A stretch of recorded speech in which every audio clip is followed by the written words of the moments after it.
ओम नमो भगवते वासुदेवाय। जय श्री कृष्ण।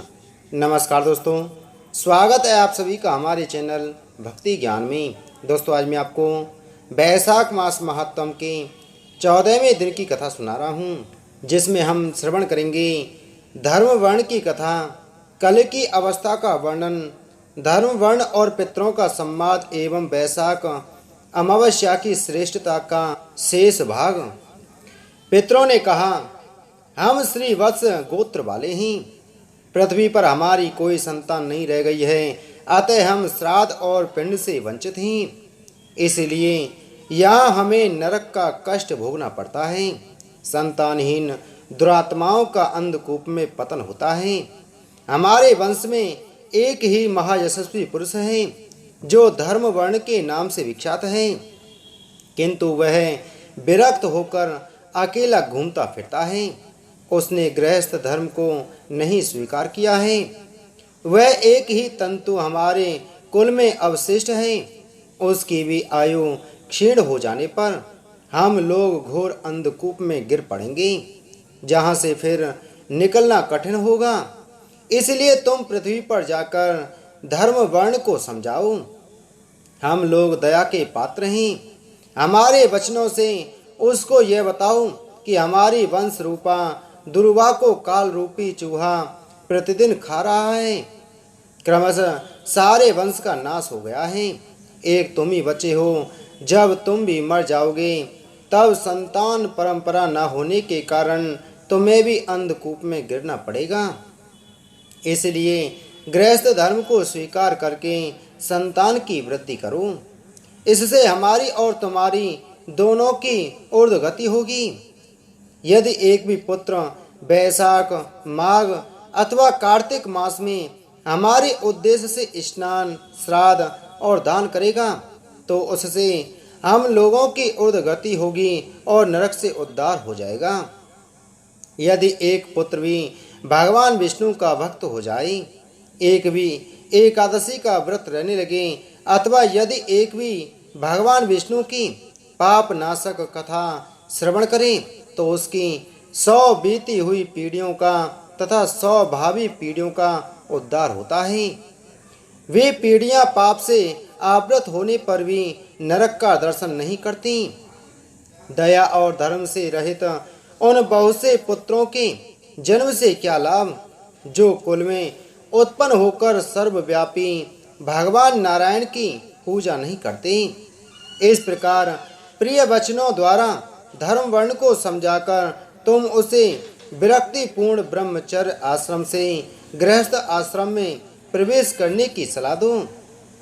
पितरों की यह बात सुनकर धर्म वर्ण अत्यंत विस्मित हुआ और हाथ जोड़कर बोला, मैं ही धर्म वर्ण नाम से विख्यात आपके वंश का दुराग्रही बालक हूँ। यज्ञ में महात्मा नारद जी का यह वचन सुनकर कि कलयुग में प्राय कोई भी रसनेन्द्रिय और श्रवणेन्द्रिय को दृढ़ता पूर्वक संयम में नहीं रखता, मैं दुर्जनों की संगति से भयभीत हो अब तक दूसरे द्वीपों में घूमता रहा।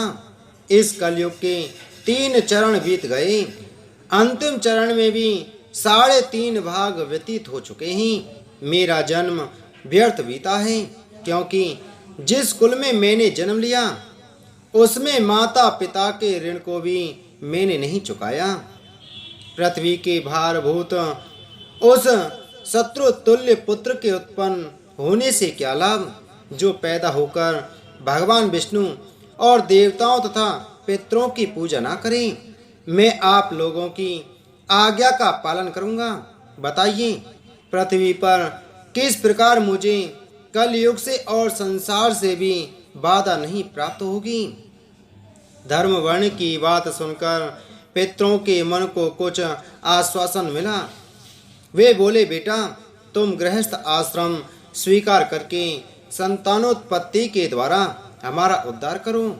जो भगवान विष्णु की कथा में अनुरक्त होते, निरंतर श्री हरि का स्मरण करते और सदाचार के पालन में तत्पर रहते हैं, उन्हें कलयुग बाधा नहीं पहुंचाता। मानद, जिसके घर में शालिग्राम शिला अथवा महाभारत की पुस्तक हो, उसे भी कलयुग बाधा नहीं दे सकता।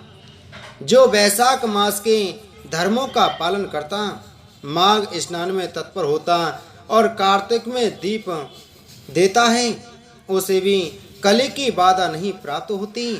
जो प्रतिदिन महात्मा भगवान विष्णु की पाप नाशक एवं मोक्षदायिनी दिव्य कथा सुनता है, जिसके घर में बलि वैश्वदेव होता है, शुभ कारणी तुलसी स्थित होती है तथा जिसके आंगन में उत्तम गौ रहती है, उसे भी कलयुग बाधा नहीं देता।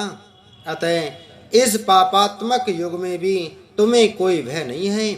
बेटा, शीघ्र पृथ्वी पर जाओ। इस समय वैशाख मास चल रहा है। यह सबका उपकार करने वाला मास है। सूर्य के मेष राशि में स्थित होने पर 30 तिथियां पुण्यदायिनी मानी गई हैं। एक एक तिथि में किया हुआ पुण्य कोटि कोटि गुना अधिक होता है। उनमें भी जो वैशाख की अमावस्या तिथि है, वह मनुष्यों को मोक्ष देने वाली है। देवताओं और पितरों को वह बहुत प्रिय है।